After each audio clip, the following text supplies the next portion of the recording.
En Afrique du Sud, le président Cyril Ramaphosa annonce la livraison de 20 millions de doses de vaccins contre Covid-19 alors que son pays fait face à une deuxième vague de contamination.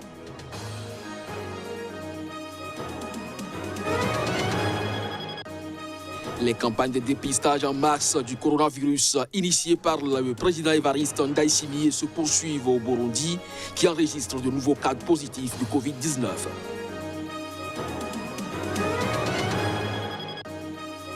Afficher grand public les noms des femmes victimes de violences conjugales, c'est la méthode choisie par le mouvement des colleuses en France pour attirer l'attention sur les féminicides.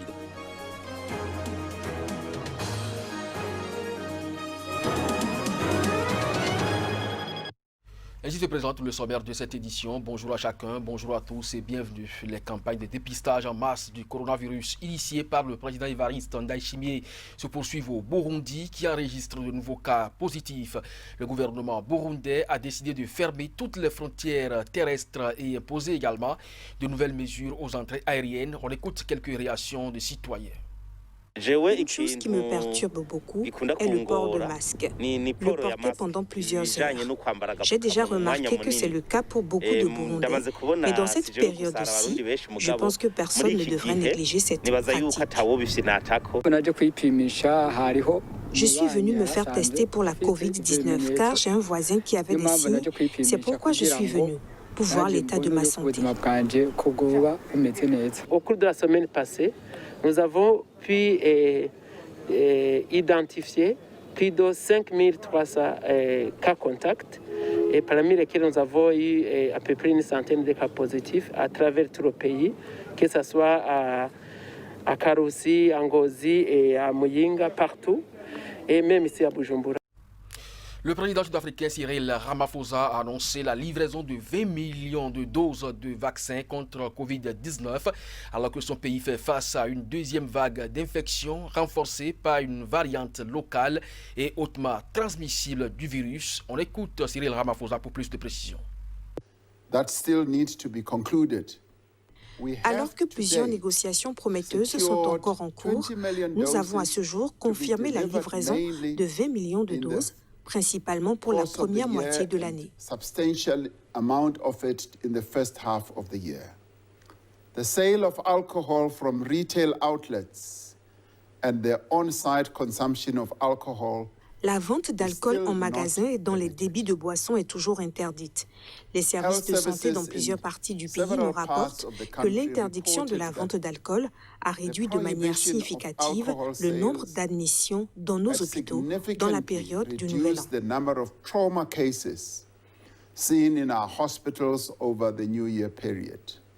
There are certain rituals that we perform in line with our respective cultures. Il y a certaines cérémonies que nous célébrons en rapport avec nos cultures et nos traditions, à la fois lors des funérailles, mais aussi lors des jours qui précèdent les enterrements, des choses que nous ne pouvons tout simplement plus faire actuellement. But these are all things we simply cannot continue doing.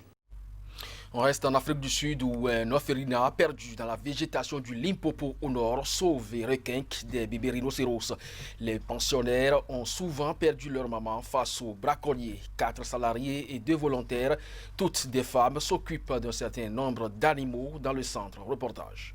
Il faut emprunter une longue piste de terre rouge parsemée de flaques profondes et traversée par de petits singes espiègles, longée aussi par une cavalcade de girafes qui semblent courser la voiture sur le bas-côté avant d'atteindre le centre. La mission de l'orphelinat tient en 3 mots: secourir, requinquer et relâcher.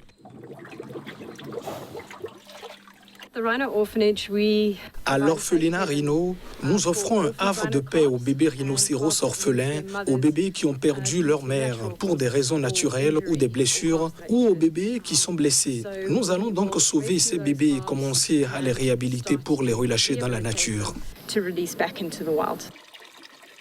Peu de visiteurs et aucun touriste. Discrétion oblige, mais aussi pour ne pas habituer les bêtes à la présence humaine. Après, ça devient beaucoup plus difficile de les préparer à retrouver leur état sauvage. À l'orphelinat, les 3 plus jeunes pensionnaires partagent un enclos, attendent leur biberon rempli d'un mélange de lait et de riz bouilli mixé.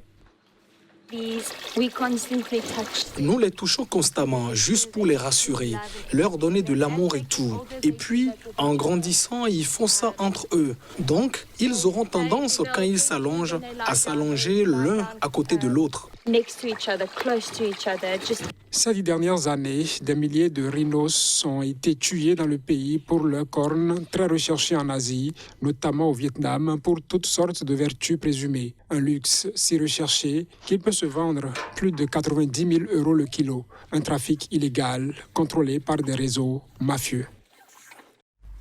Afficher grand public les noms des femmes victimes de violences conjugales, c'est la méthode choisie par le mouvement des colleuses en France pour attirer l'attention sur les féminicides. Un mémorial a été érigé à cet effet avec les prénoms de 111 femmes. Reportage. Plus écoutés, morts que vivants. Le mouvement des colleuses contre les féminicides à Paris colle 111 prénoms de femmes victimes de violences conjugales, de travailleuses du sexe et de personnes transgenres en 2020. Elles étaient une 60aine de femmes de ce mouvement à investi les rues de Paris pour cet acte qui, pour elles, honore les victimes. Mais pendant le premier confinement, on a constaté 36% des violences augmentées. Lors du deuxième confinement, on a constaté 60% des violences supplémentaires. Il y a beaucoup moins de victimes car on sait la première raison que la femme est tuée, c'est parce qu'elle quitte le domicile. Les numéros ont été surchargés, les forces de l'ordre sont intervenues beaucoup plus de fois. Mais malheureusement, en 2020, il n'y a toujours pas de structure pour ces femmes-là. Il y a beaucoup d'associations, mais qui manquent énormément d'argent. Le gouvernement ne nous donne pas d'argent, ne nous donne pas de moyens. Le chiffre est beaucoup moins que 2019, mais il y a eu beaucoup plus de violences. Se taire face à de tels actes, c'est créer des conditions pour que des centaines d'autres femmes en pâtissent. C'est se faire coupable, soutient Camille. Moi, je ne comprends pas qu'on ne peut pas avoir ces slogans et fermer les yeux. Si on ferme les yeux, pour moi, c'est d'une part qu'on cautionne aussi ce qui se passe, entre guillemets, chez son voisin ou chez votre famille. Bien souvent, on entend sa voisine crier, c'est bien souvent qu'elle est victime de violences et on n'ose pas intervenir par peur ou par... c'est ancré depuis des années, on entend, on ne se mêle pas de ce qui se passe chez les voisins et ça, c'est plus possible. Ces actions de collage, menées régulièrement partout dans Paris et sa banlieue, doivent aussi contribuer à mobiliser les citoyens, selon elle. Au Burkina Faso, le nouveau gouvernement est connu. L'Union pour le progrès et le changement de Zéphirin Diabré, jusque-là chef de file de l'opposition, fait son entrée dans cette nouvelle équipe, tout comme plusieurs nouvelles personnalités. Reportage. Zéphirin Diabré laisse chef de file de l'opposition et troisième de la présidentielle de novembre dernier au Burkina Faso, nommé ministre de la Réconciliation nationale. Dimanche, à la télévision nationale, le secrétaire général du gouvernement, Stéphane Sanou, d'annoncer. Est nommé ministre d'État, ministre auprès du président du Faso, chargé de la Réconciliation nationale et de la cohésion sociale, Zéphirin Diabré. Et ce, alors que les principaux ministères restent inchangés. Il a également dévoilé la composition du nouveau gouvernement formé par le Premier ministre Christophe Joseph Marie Dabiré, reconduit à son poste la semaine dernière. Le nouveau gouvernement compte 32 membres, dont 25 ministres et 7 ministres délégués, tout comme une vingtaine de ministres, dont Chérif Sy à la Défense, Ousseini Compaoré à l'Intérieur, Alpha Bari aux Affaires étrangères et Lassane Kaboré à l'Économie. Chef de file de l'opposition depuis 2012, Zéphirin Diabré, deuxième de la présidentielle de 2015, est arrivé en troisième position de la présidentielle de novembre avec 12,46% des voix, derrière Edi Komboigo, 15,48%, candidat de l'ex-parti au pouvoir, le Congrès pour la démocratie et le progrès, CDP. Le président Roch Kaboré, réélu dès le premier tour avec 57,74%, avait promis de travailler à la réconciliation nationale.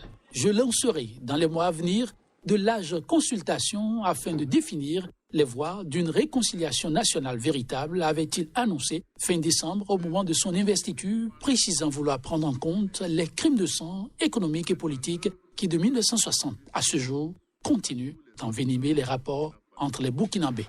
En définitive, avec ce nouveau gouvernement, l'homme aura tenu parole. En Zambie, le ministre de la Santé, Chitalou Chilufya, mis en cause en 2020 dans une affaire de corruption avant d'être blanchi par la justice, a été limogé. C'est une annonce faite par la présidence de ce pays. Le président zambien Edgar Lungu a mis fin à la nomination de Chitalu Chilufya comme ministre de la Santé avec effet immédiat, a indiqué ce dimanche le porte-parole de la présidence dans un communiqué. Aucun motif n'a été évoqué, mais ce limogeage survient quelques jours après les auditions de plusieurs responsables devant le Parlement après un audit réalisé en 2020. Selon le Parlement, le ministère de la Santé n'aurait pas utilisé de manière appropriée un montant total de 17 millions de dollars d'argent public destiné à acheter du matériel médical, des préservatifs et des gants chirurgicaux. Plusieurs responsables de l'opposition et des associations de la société civile avaient appelé le président Edgar Lungu à démettre le ministre de ses fonctions. Chilufya, 48 ans, avait été placé en détention en juin après avoir été accusé d'avoir utilisé des fonds publics pour acheter une propriété. Mais un tribunal avait prononcé en août un non-lieu, estimant ne pas disposer de suffisamment de preuves, et le ministre avait repris ses fonctions. Chitalu Chilufya est considéré comme un candidat possible pour l'élection présidentielle prévue en août, à laquelle le président Edgar Lungu a annoncé son intention de participer. C'est cette information que se referme ce journal. Merci à vous de nous avoir suivis. Bonne suite de programme sur SICA. À très bientôt.